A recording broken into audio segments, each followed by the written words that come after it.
बिस्मिल्लाहिर्रहमानिर्रहीम, अस्सलाम वालेकुम। अमरीकी सदर डोनाल्ड ट्रंप ने हल्फ उठा लिया है। पाकिस्तान के अंदर भी अब सियासत तेज हो गई है। एक तरफ अदालती महाज ओपन हो गया है, दूसरी तरफ इमरान खान की जो टीम है उसके साथ मुज़ाकरात का क्या मुस्तकबिल है, इमरान खान की रिहाई कब होगी और डोनाल्ड ट्रंप के हल्फ उठाने के बाद क्या कोई तब्दीली आ सकती है। नून लीग के अंदर इस वक्त बड़ी परेशानी है।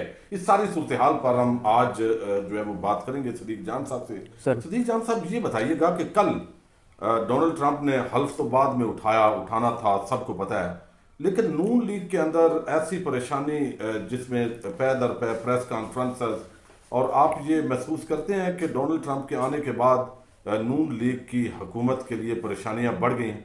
बिल्कुल, परेशानियाँ भी बढ़ गई हैं। और मैं आपको एक अर्ज़ करूँ कि ये आप देखें कि जो लास्ट मुज़ाकरात का सेशन हुआ था, आई थिंक 16 तारीख को हुआ था, 16 जनवरी को, 16 को हुआ सेशन हुआ। और उसके कुछ देर बाद राना सनौला ने आके प्रेस कॉन्फ्रेंस कर दी इरफान सदीकी साहब के साथ बैठ के कि पीटीआई के मुतालबात जितने हैं वो गैर नहीं हैं, गैर कानूनी हैं, गैर मंतकी हैं, गैर हकीकी हैं, तो पीटीआई के इनमें से कोई मुतालबा भी पूरा नहीं किया जा सकता। कैटेगोरिकल उन्होंने इनकार कर दिया।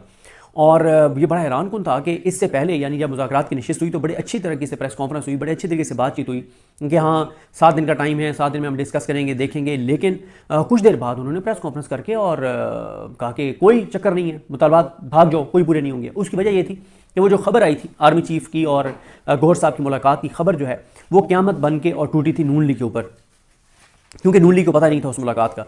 अब बाद में खबरें छपाई जा रही हैं चाबी वाले खिलौनों के जरिए कि वज़ीर-ए-आज़म को बिल्कुल पता था और वज़ीर-ए-आज़म की मंजूरी से ये मुलाकात हुई, हालांकि वज़ीर-ए-आज़म को नहीं पता था, नवाज शरीफ को पता था, किसी को भी नहीं पता था। और इनके लिए भी शॉकिंग था क्योंकि ये सबको ये डराते थे। नून लीग वाले कहते थे कि जो मौजूदा आर्मी चीफ हैं वो पीटीआई का नाम भी सुनने को तैयार नहीं है। और वो आके और किससे बताते होते थे कि आर्मी चीफ के सामने जब पीटीआई का नाम लिया गया तो आर्मी चीफ ने ये किया, आर्मी चीफ ने यूँ रिएक्ट किया, आर्मी चीफ ने यूँ रिएक्ट किया। बहुत खौफनाक पिक्चर जो है वो नून लीग पेश करती थी। जब ये खबर आई कि आर्मी चीफ से मुलाकात हो गई है बैरिस्टर गौहर साहब की, तो ये नून लीग के लिए बड़ा शॉकिंग था और इसीलिए फिर उन्होंने प्रेस कॉन्फ्रेंस कर दी। अब वो ये कि उसके बाद नून लीग ने ये कहना शुरू कर दिया कि कोई जी कमीशन नहीं बनेगा, कोई चक्कर नहीं है। पीटीआई जो है, जो ओवरसीज़ है, पीटीआई के अंदर ना दो चीज़ें हैं, एक है इमरान खान और ओवरसीज़ पाकिस्तानी, इमरान खान और सोशल मीडिया, इमरान खान और इमरान खान के मज़ामत करने वाले अक्सरियत हामी। दूसरी तरफ है पीटीआई की फैसला साज 5-6 शख्सियात। अब वो जो 5-6 फैसला साज शख्सियात बाहर हैं ना, वो कहती हैं कि किसी तरह से बातचीत से मामला हल हो और चीज़ें नॉर्मलाइज हों। अच्छा, वो गो कि मेरा मौक़िफ़ कुछ और है। मैं समझता हूँ कि वो कंप्रोमाइज़ भी हैं, बुज़दिल भी हैं। उनमें से एक आध बंदा शायद ऐसा हो जो नेक नीयती से समझता हूँ कि यार अल्टीमेटली बातचीत से दरवाज़ा खुलना है, लेकिन अक्सरियत का मसला कुछ और है। अब Imran Khan overseas Pakistani, social media का ये पॉइंट ऑफ व्यू है कि ये लातों की भूत बातों से नहीं मानते और कोई बातचीत से कुछ नहीं निकलेगा, लड़के और हमें इस निज़ाम को गिराना पड़ेगा, इस निज़ाम को शिकस्त देनी पड़ेगी। ये हैं एक दो मुख्तलिफ पॉइंट ऑफ व्यूज़। अब इमरान खान ओवरसीज़ पाकिस्तानी इस इंतज़ार में है कि ये जो मुज़ाकरात का ड्रामा है ये क्लोज़ हो। जिस लम्हे ये मुज़ाकरात का ड्रामा क्लोज़ होगा तो ओवरसीज़ पाकिस्तानियों ने 1 से लेकर 10 फरवरी का बहुत खौफनाक एक प्लान तैयार करके रखा हुआ है। अच्छा। जिसमें वो कर रहे हैं, ओवरसीज़ पाकिस्तानी प्लान ये कर रहे हैं कि वो 1 लाख ईमेल्स मुख्तलिफ फोरम्स के ऊपर करना है। वो जो इमरान खान ने कहा था कि इंटरनेशनली हाईलाइट करें ये जो ह्यूमन राइट्स वायलेशन हैं पाकिस्तान के अंदर, क्योंकि इमरान खान ने कहा कि आईनी बेंच में अमीनुद्दीन खान बैठा है, उधर याही अफरीदी बैठा है, उधर आलिया नीलम बैठी है, उधर आमिर फारूक बैठा है, कुछ भी नहीं हो रहा अदालतों से, तो इंटरनेशनली हाईलाइट करें। तो वो चाहते हैं कि जैसे ये मुज़ाकरात का ड्रामा बंद हो रहा तो वो फुल फ्लैज वो कंपेन शुरू कर दें, रेमिटेंसेस वाली कंपेन शुरू कर दें। और ओवरसीज़ पाकिस्तानियों में से एक अहम शख्सियत ने इमरान खान साहब को पैगाम भिजवाया है जेल में कि मुज़ाकरात का ये जो ड्रामा चल रहा है इसकी वजह से हमारी जो रेमिटेंसेस वाली कॉल है वो बहुत इफेक्ट हुई है, क्योंकि ओवरसीज़ को ये लगता है कि नहीं मुज़ाकरात शुरू हो गए हैं, बातचीत हो रही है और कोई बड़ी डेवलपमेंट होने जा रही है। तो वो ओवरसीज़ और इमरान खान चाहते हैं कि ये जल्द अज जल्द जो है ना मुज़ाकरात का चैप्टर क्लोज हो। अब जब हुकूमत ने कल कहा कि कोई कमीशन नहीं बनेगा, ये नहीं होगा, वो नहीं होगा, तो बायर वालों ने तो काम उठा दिया उसी वक्त। उन्होंने कहा हम तो और मांगेंगे क्या, हम तो यही मांगते थे कि चैप्टर क्लोज हो मुज़ाकरात का। तो उसी वक्त फिर इरफान सदीकी साहब को कहा गया कि नहीं आप फ़ौरन बयान दें जाके कि नहीं कोई ऐसी बात नहीं है कि कमीशन नहीं बन रही है, वो मुज़ाकरात बड़े अच्छे तरीके से आगे चल रहे हैं। और हालांकि इमरान खान के ट्वीट का लाइक है वो उन्होंने तजवीज़ मुस्तरद कर दी है, लेकिन फिर मीडिया पे आके बयान दिलवाया ना कि नहीं ऐसी कोई बात नहीं। वजह क्या है? वजह यह है कि इस वक्त ये निज़ाम जो हमारा है ना, जो हमारी हुकूमत है, ये बहुत ज़्यादा खौफज़दा है ओवरसीज़ पाकिस्तानियों से, बहुत ज़्यादा खौफज़दा है ट्रंप के आने से, क्योंकि ट्रंप अनप्रिडिक्टेबल है। आप देख लें जिस तरह से उन्होंने इतनी बड़ी बड़ी स्टेटमेंट्स दे दी, पॉलिसी स्टेटमेंट्स दे दी, मतलब कनाडा के हवाले से, ग्रीनलैंड के हवाले से, कि हिल गई पूरी दुनिया की ये कर क्या रहा है। तो अब लेकिन ये बताइएगा कि बिलावल और जो मोहसिन नकवी हैं, सुना है वो पहुंच गए और उन्होंने ट्रंप को राम कर लिया। अब कोई लेकिन मसला ही नहीं। गोंदा साहब, मैं ना इस पे मैं कल से कोशिश कर रहा था कि मैं ज़रा चेक करूं, लेकिन मैं क्योंकि चेक कर नहीं सका, इस पे सारी डिटेल मेरे पास नहीं है, मैं इस पे लिए इसलिए इस पे कमेंट अभी नहीं करूंगा ना, क्योंकि मैं इसको चेक नहीं कर सका।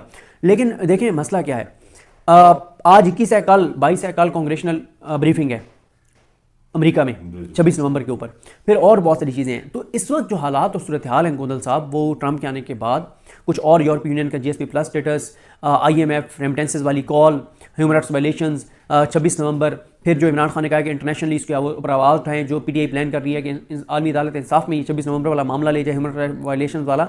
ये सारी चीज़ें इस वक्त यहाँ पे उसकी हीट महसूस की जा रही है। यही वजह है कि इरफान सदीकी को भेजा गया है कि फ़ौरन जाके बयान दो कि नहीं मुज़ाकरात बड़े अच्छे तरीके से चल रहे हैं और हम देख रहे हैं और कर रहे हैं, कि कहीं ऐसा ना हो कि कल एक ऐसे टाइम पे जैसे ट्रंप ने हलफ उठाया और ओवरसीज़ को ये पैगाम जाए कि ख़त्म हो गया, चैप्टर क्लोज हो गया, और साथ ही वो 140 की स्पीड के ऊपर, 150 और 160 की स्पीड के ऊपर जो कैंपेन है उसकी वो गाड़ी चला दें, तो ज़ाहिर है ख़तरनाक तो होता है 140-50 पे गाड़ी चलाना, लेकिन फिर आप मंजिल पे पहुंचने का टाइम जो है वो कम हो जाता है जहां पे आपने जिस डेस्टिनेशन पे जाना होता है। तो इस वक्त पाकिस्तान के अंदर बहुत ज़्यादा हीट फील की जा रही है ट्रंप की, ओवरसीज़ पाकिस्तानियों की कंपेन की, ओवरसीज़ जो PTI के लोग हैं उनकी, जो सोशल मीडिया उसकी, और इमरान खान से खौफ है और एक डर है इमरान खान का। तो इस सारे सिनेरियो में कल ये करवाया गया और मेरा ये ख्याल है कि कोई बहुत बड़ा ब्रेक थ्रू जो है, कोई बहुत बड़ा ब्रेक थ्रू हो सकता है।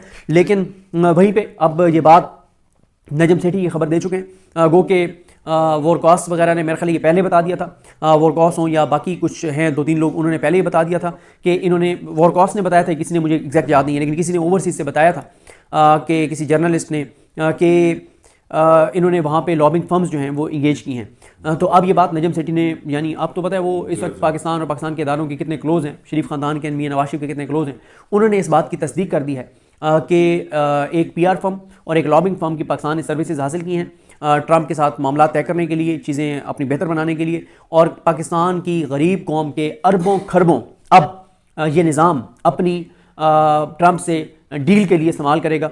और अगर मैं आपको बता दूं कि अगर ये इनको 500 अरब भी लगाना पड़ा, 500 अरब भी लगाना पड़ा, ये लगा देंगे, कोई मसला नहीं है ना, कर्जे लेते जाओ, लगाते जाओ, उतारने तो आने वाली नस्लों ने हैं भाई। जो आप कर्जे ले रहे हैं ये तो कल नहीं होंगे ना, कोई 6 महीने बाद नहीं होगा, कोई साल बाद नहीं होगा, तो कोई 1.5 साल बाद नहीं होगा, तो कोई मसला नहीं है, इनका क्या जाना है। ये 500 अरब भी इनको लगाना पड़ा, ये 500 अरब लगा देंगे कि किसी तरह से हमें अमेरिका से हमारे मामला तय हों और हमारा ये जो यहाँ पे जबर है, फस्तायत और बर्बरियत है, ये चलती रहे इसी तरह से, और इमरान खान भी जेल के अंदर रहे और ये चोर डाकू लुटेरे मुसलत रहे। तो कोशिश यही की जाएगी। ये तो बड़ी बदकिस्मती है कि बजाय इसके कि हम भारत को, अफगानिस्तान के हालात को, या जो इस वक्त सूरत हाल है आलमी, उसको देख के उसको काउंटर करने के लिए लॉबिंग फर्म्स हायर करें, तो हम यहाँ पे PTI को और इमरान खान को काउंटर करने के लिए कर रहे हैं। लेकिन दूसरी मुझे ये बताइएगा कि इस वक्त जो इस्लामाबाद हाई कोर्ट के अंदर, आपको इल्म है, चीफ जस्टिस आमर फारूक के साथ नए जो अपॉइंट कल हलफ उठाने वाले जज हैं मिनहाज साहब, उनको जोड़ दिया गया है। तो आप नहीं समझते कि इमरान खान की जो अपील है वो आमर फारूक साहब ने लगानी है, तो वो अपने सामने अगर वो लगा देंगे तो इसका मतलब है कि हाई कोर्ट से भी रिलीफ मिलता हुआ तो नजर नहीं आ रहा। सर जी बात यह है, इमरान खान जब बार बार कह रहा है ना कि मुझे 14 साल क्या 140 साल रख लो, वो जो स्टेटमेंट्स दे रहा है, अब ये इमरान खान का सर मसला तो ये था कि इमरान खान थक गया होता, परेशान हो गया होता, जैसे मियां नवाज शरीफ चंद हफ्तों में उन्हें मच्छर काटते थे, और फिर वो जरदारी ने शायद एक बार कहा था कि टिशू ख़त्म हो गए थे, मियां साहब इतना रोते थे कि टिशू ख़त्म हो गए थे आंसू साफ़ करने के लिए। इमरान खान का मसला नहीं है। देखें इमरान खान से ज़्यादा मजबूत सब किसके हैं। वो क्या कह रहा है, वो कह रहा है 40 साल रखो, तो बात ही उसने ख़त्म कर दी ना। और भाई 40 साल वो कह रहा है मुझे रखो, मैं वो जब कह रहा है कि मेरी हड्डियाँ यहाँ से जाएंगी, मेरी यहाँ से अल्लाह ना करे वो कह रहे हैं कि मैं मरना जो है वो पसंद करूंगा सरेंडर और डील करने से, तो उसने तो बात ही खत्म कर दी ना, उसको तो बाहर आने का मसला ही नहीं है। उसकी तो मुज़ाकराती कमेटी ने जो मुज़ाकरात के लिए शरायत लिख के दिए हैं, टर्म्स एंड कंडीशन, उसमें इमरान खान की रिहाई है ही नहीं।